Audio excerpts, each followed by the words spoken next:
All right, welcome everyone.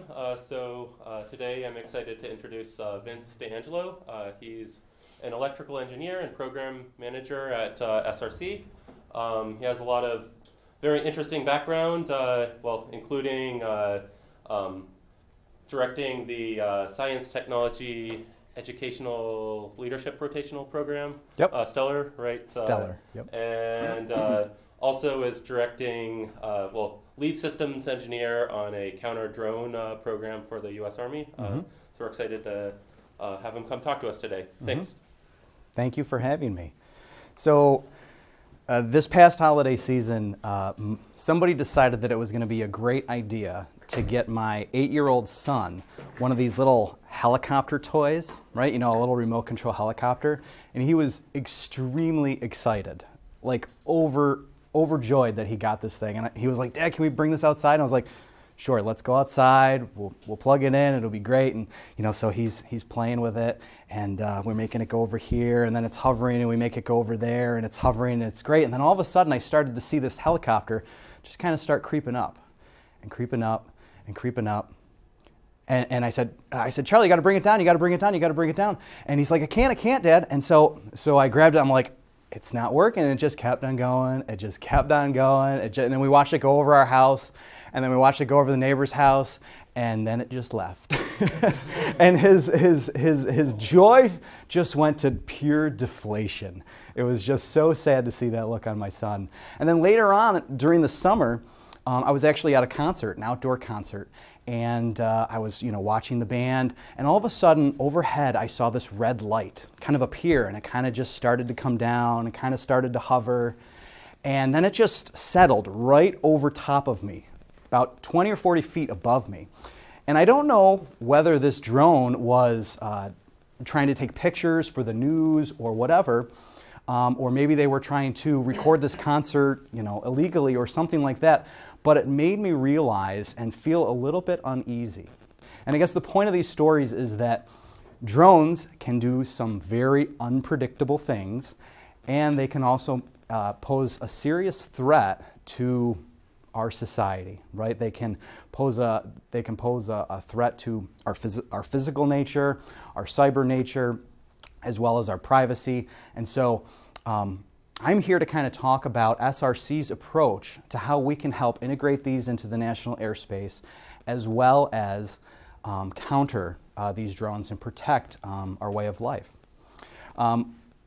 Like you said, my name is Vince D'Angelo, and I've been with SRC for over 10 years now as a systems engineer, and dealing primarily in radar and systems design.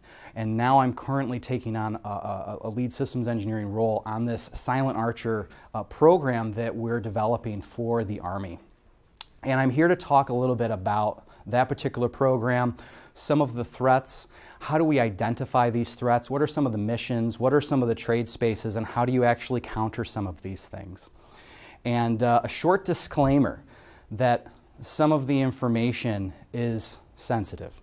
And so I can't go into a deep technical dive on any of the techniques that we have, but I will try and answer any of the questions that you have as far as I can take them.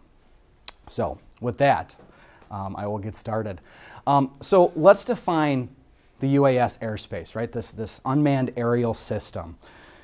We've all heard about them. They're everywhere. You can go to Walmart and get one for $100. And they can be used for some incredible things, right? Like if you have a bridge that you need to be inspected, you can take a drone and fly a camera up there and go someplace that a human would be either expensive to go to or dangerous to go to. Drones are very, very capable and are great assets for us.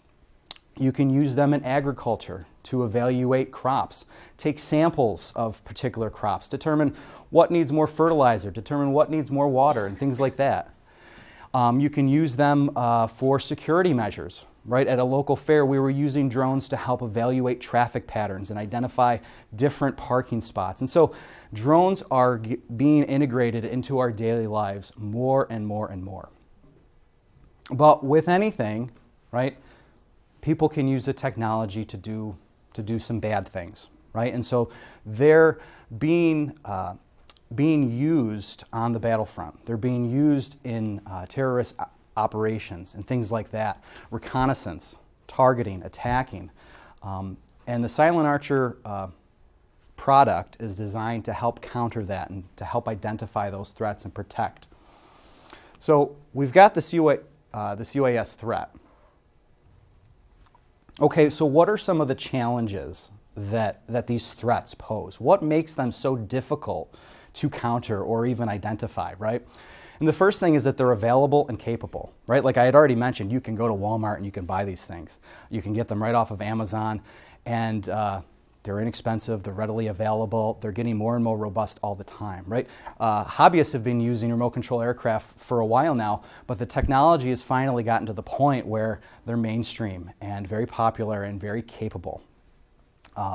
They're improving, they're easy to fly, the control mechanisms in there are very easy and capable.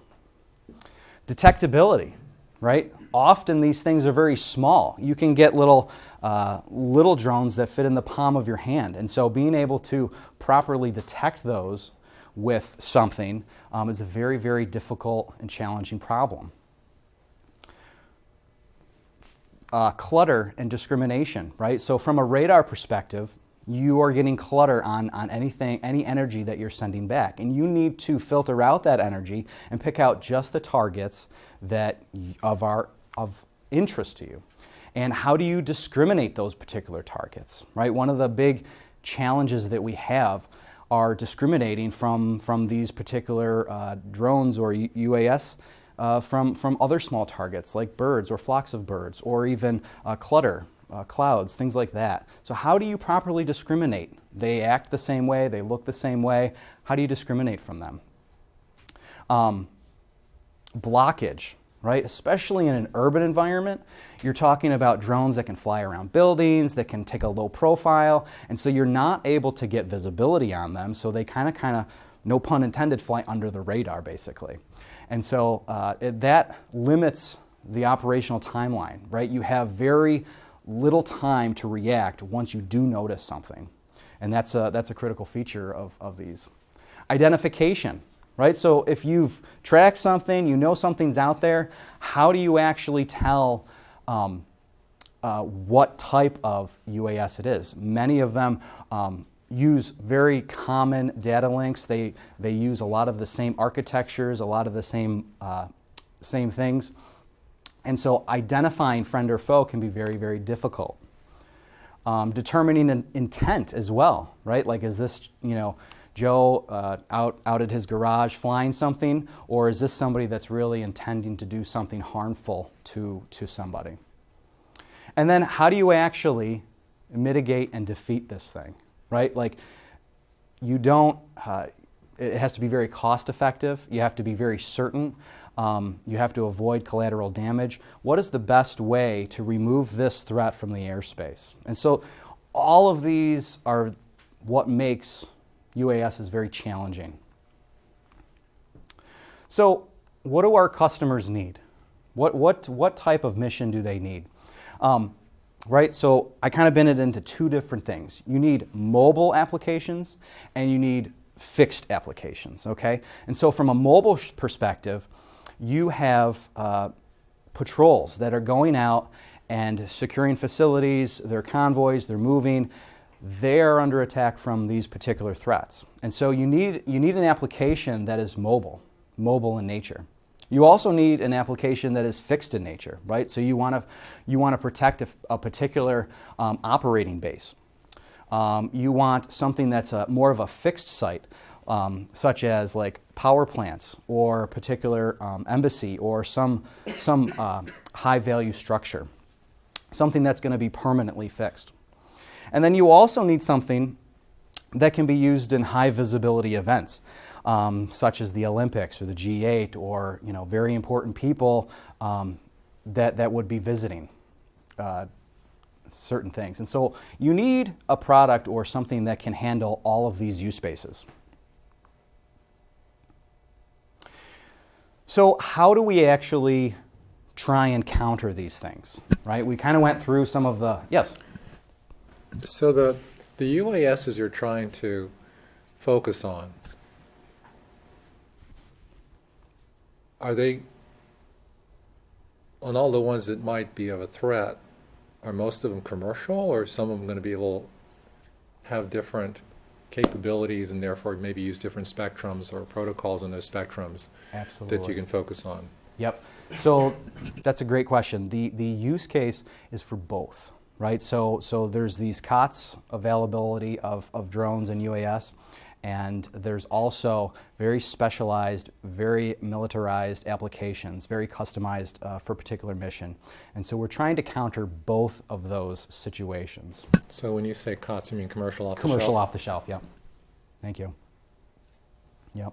And so how do you counter both of these different types of drones? Right, from an electronic standpoint, you can issue an attack. Whether you're jamming it, whether you're confusing it, whether you're trying to hack into its network, that type of stuff. You can issue electronic attacks. You can also issue, weapons or dazzlers, high energy RF, high energy lasers, things like that. You can anti-aircraft weapons.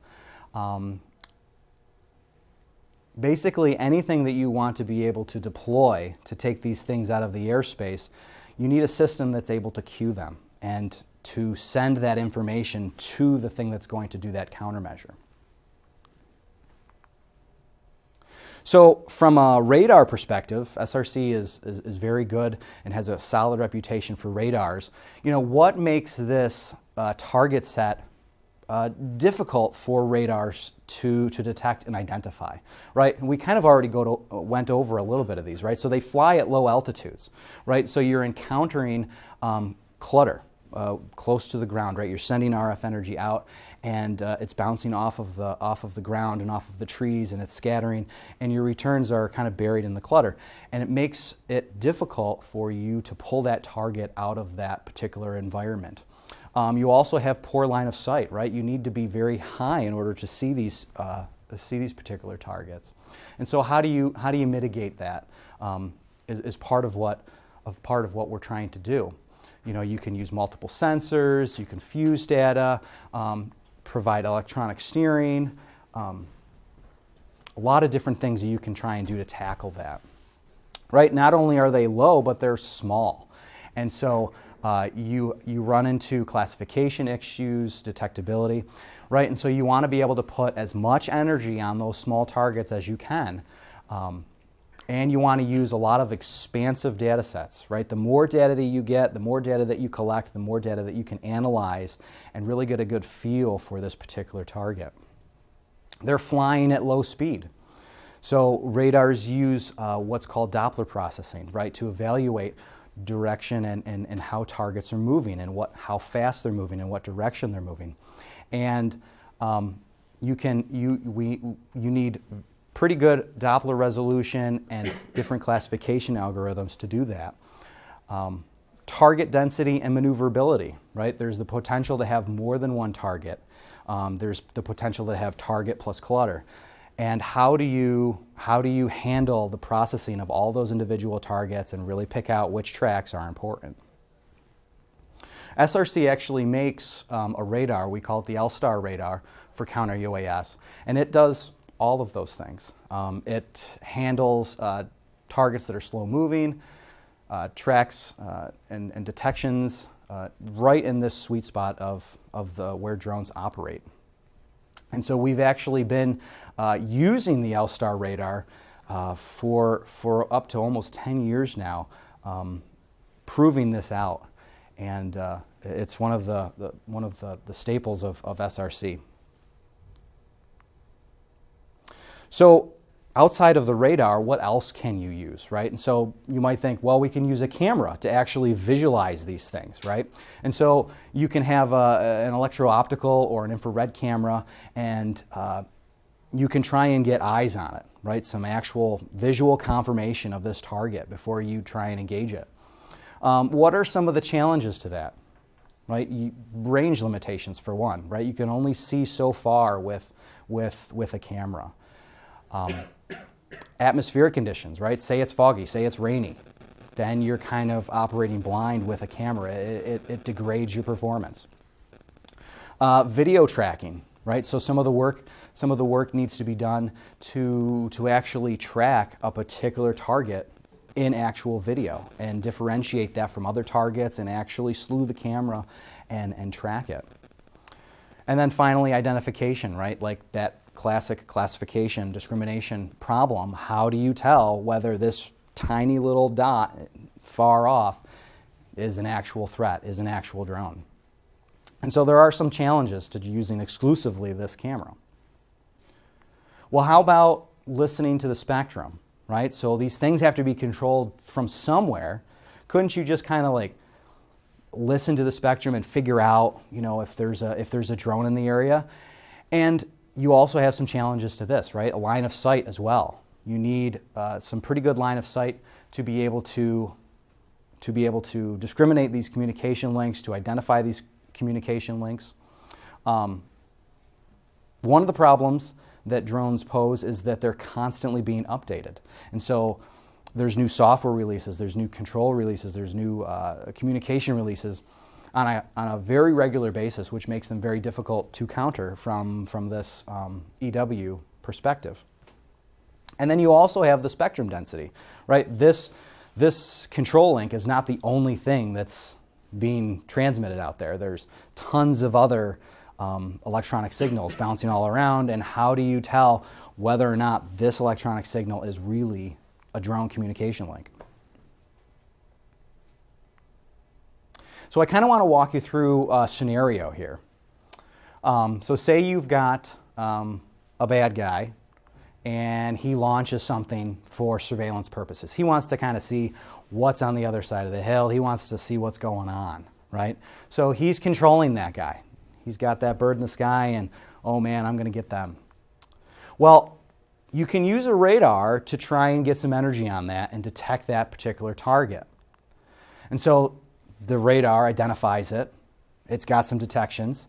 It's going to start to track that target, and it's going to try and identify that target as something that's real and actually in the sky. It's going to then cue this camera. So it can then say, hey, camera, slew to this location, and I want you to get some actual visibility on this particular target before we try and do something. And so the camera will then slew to that target, zoom in, and the operator can actually confirm that there is actually something in the sky. Then the operator can then having the complete air picture, having complete knowledge of what's in the sky and solid confirmation, can then deploy an electronic counterattack, right? And so from an electronic warfare piece, you have a communication link that we have a directional finding unit that will actually issue a line of bearing for that particular thing, giving additional confirmation that there is a target in this direction and here is its controller. And so from an electronic standpoint, we can then do what we need to do to electronically disrupt that communication link, to electronically confuse it, to do whatever we can do to take that link down and to take that drone out of the sky. And so from a perspective of the Silent Archer product, right, it takes a problem and a threat and it applies a system of system approach to it. There's no one solution, there's no one silver bullet, if you will, that's going to be able to counter this. It's going to take fusing all of this information using multiple subsystems to accomplish the mission. And it leverages a lot of off-the-shelf subsystems that already currently exist. And so we kind of walked through a lot of these already. From the radar, gives you early warning of the UAS and its position, and it cues the other sensors. The EW component, right, so it's identifying the signals and disrupts the communication link. The camera, the infrared system, will actually narrow its focus and give you an additional different piece of confirmation. The directional finding unit will give you additional line of bearing for where that controller is, for where that UAV is. And the architecture is very flexible, right? So you can add additional sensors. As new radars come out or new technologies come out, you can add acoustic for short range. You can add on-the-move capability for the radar. You can add all of these different things into the system of systems approach to help improve your performance. So SRC has actually been in the news recently. We recently won a $65 million contract with the Army to deliver these systems for them and deploy them overseas. And it's been very wild ride for us. It's been a very, very good ride for us, but a wild one nonetheless. And we're getting some great follow-on work with this as well. And I can tell you that this problem threat is not going to go away. It's just going to continue to stay here, and it's definitely going to stick around. So does anyone have any questions on that? I kind of flew through that, but any questions? Yes? Is there any moves afoot to make the deployable package set smaller? Absolutely. Yep. Yeah, we're constantly evaluating, size, weight, and power, along with cost, and trying to bring all of this technology into a much smaller package. And as the technology improves, that's going to happen for sure. Yep. Are there advantages to triangulation with several systems, or is just one sufficient? Well, the more sensors you have out there, the better the accuracy is going to be, because you're going to get more hits on that target, you're going to get more confirmation, and you're able to fuse that data together to get better insight and accuracy for where that is. So yes. Yep. Yep. Sure, I'll ask a question. Yeah. So, in the future, as AI advances, we might have some of the drones flying around with actually no human operator. Absolutely. How does that change the picture in terms of how you detect or disable them Yep. when necessary? Yep. Well, the detection piece, from a radar perspective, will remain constant, right?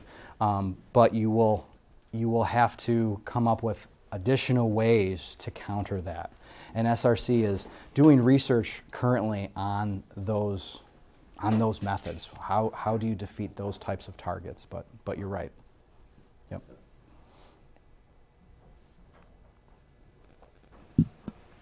Right, I'll ask one more. Yeah, please do. One more question. At some of the security conferences recently, there's been a lot of work on confusing deep learning algorithms, and so you'll have, people who take a stop sign and, add a couple stickers, and all of a sudden, the deep learning algorithm, instead of, interpreting this as a stop sign, now interprets it as a speed limit 75 mile per hour Right. sign.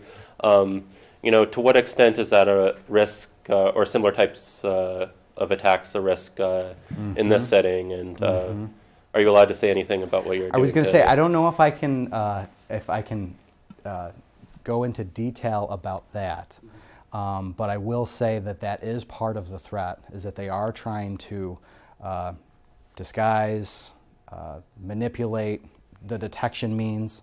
So that is something that we're having to put in, absolutely, countermeasures to kind of counter their countermeasures, if you will. Yep. I know, I apologize, I can't go into detail, but it is very sensitive. Any other questions? All right, let's thank Vince. Thank you.